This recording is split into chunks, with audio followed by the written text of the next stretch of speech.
I'm doing this video to show that we don't even need the Bible to verify that Jesus is a historical person who was crucified, and that it was verified by non-biblical sources. Okay, so I'm going to start with Josephus, who is probably the most famous of the historians, who made a reference of Christ and the crucifixion.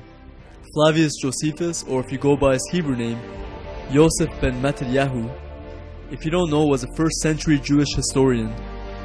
He survived and recorded the events of the destruction of Jerusalem back in 70 AD, and is recorded of having lived from 37 AD to 100 AD. He wrote about James, the brother of Jesus, John the Baptist, and of course Jesus. All of these writings were in his book Antiquities of the Jews, and this is what he wrote. At this time there was a wise man who was called Jesus, and his conduct was good, and he was known to be virtuous. And many people from among the Jews and the other nations became his disciples.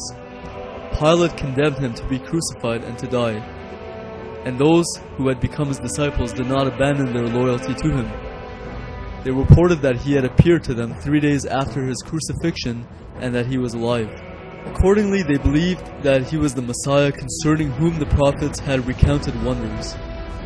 So here we see verified in a historical document outside of the Bible by a non-believer in Jesus as the Messiah, that he was a good man, that many Jews and non-Jews followed him, that Pilate condemned him to be crucified, and that his disciples did not abandon their loyalty to him.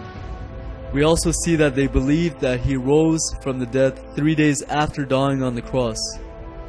This all coincides perfectly with what we have in the Gospels. And again, this is a non-biblical reference done by someone who doesn't believe in Jesus as the Messiah. Then there are the references to John the Baptist and his ministry of baptism, along with Herod putting him to death, which also coincides perfectly with what we have in the Gospels. Along with this, we also have a reference to the martyrdom of James, the brother of Jesus. I will put a link of these to the right so you can all read it if you want. The next reference to Christ and to his crucifixion is by Tacitus. Tacitus was a Roman historian and is considered by scholars to be one of the best for gathering information about that time period. He wrote on all kinds of events. In one of his most famous works, the Annals, Tacitus covers from the time of the death of Augustus Caesar in 14 AD, and he also includes the time of Nero. During the reign of Nero, there was a great fire in Rome, which he states was blamed on the Christians by Nero. Consequently, to get rid of the report, Nero fastened the guilt and inflicted the most exquisite tortures on a class hated for their abominations, called Christians by the populace. Christus, from whom the name had its origin, suffered the extreme penalty during the reign of Tiberius at the hands of one of our procurators, Pontius Pilate. And the most mischievous superstition, thus checked for the moment, again broke out not only in Judea, the first source of the evil, but even in Rome, where all things hideous and shameful from every part of the world find their center and become popular. Accordingly, an arrest was first made of all who pleaded guilty. Then upon their information, an immense multitude was convicted, not so much of the crime of firing the city, as of hatred against mankind. Mockery of every sort was added to their deaths. Covered with the skins of beasts, they were torn by dogs and perished, or were nailed to crosses, or were doomed to the flames and burnt to serve as a nightly illumination when daylight had expired. So here we see that Christ was executed under the reign of Tiberius and at the hands of Pontius Pilate, again coinciding perfectly with what we have in the Gospels.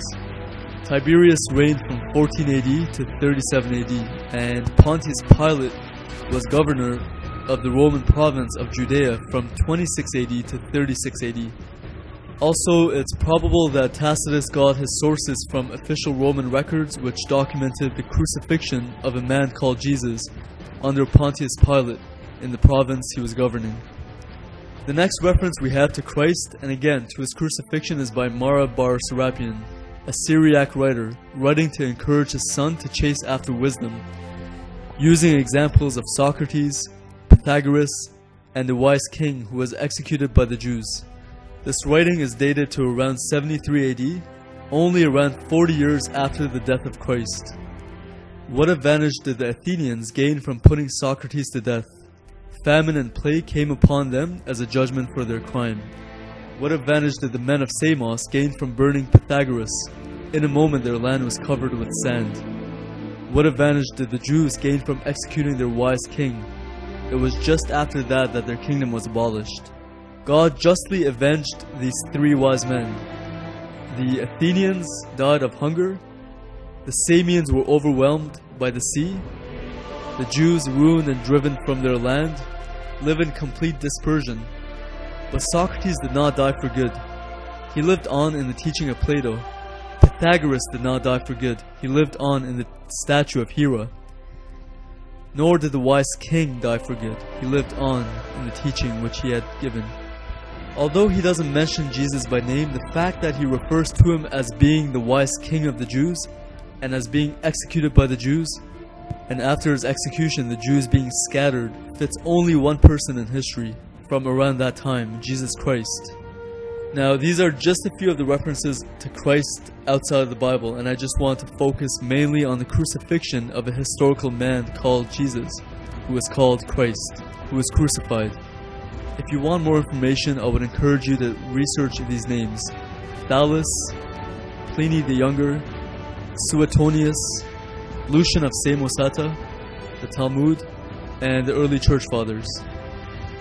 Anyways, I hope you enjoyed the video. Take care and God bless.